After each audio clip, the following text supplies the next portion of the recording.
I would have been sitting on the bench, hearing the squeaking of shoes behind me as she ran back and forth.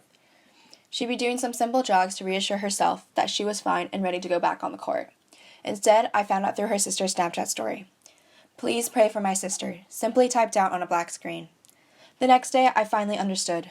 My opponent on the basketball court and my friend of 6 years had collapsed courtside and passed away. As a freshman in high school, I hadn't dealt with anything like this. 2 weeks later, I sat in English class with my laptop. I stared at an Instagram post dedicated to her on the screen. As soon as the guy sat down next to me, looked over, and asked who she was, I felt the first tear slowly descend down my cheek. The tears didn't stop until the bell rang to signal the end of the day and, to me, the end of her life. Social media began to flood with blue and yellow hearts. It wasn't just people that knew her, strangers posting and reposting, #sign for Kim. It became a thing that people were posting to get the word out for her favorite basketball player to sign her shoes. The way that my community came together that week was insane.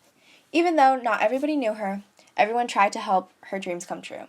It made me smile for the first time in a while. A smile, a simple gesture to show emotions. She always had the biggest smile on her face.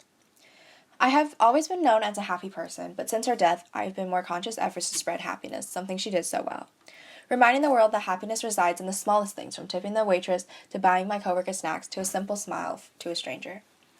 I believe that if the world treated everybody better, we would be living in a better world.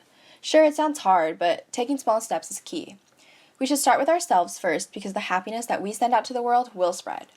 It doesn't have to be a big act, like donating thousands of dollars to a local food bank. It would start with a small act of kindness to a stranger or a close friend, or even to yourself. It's not all a competition. It's an act of good, so everyone will be nicer and more compassionate.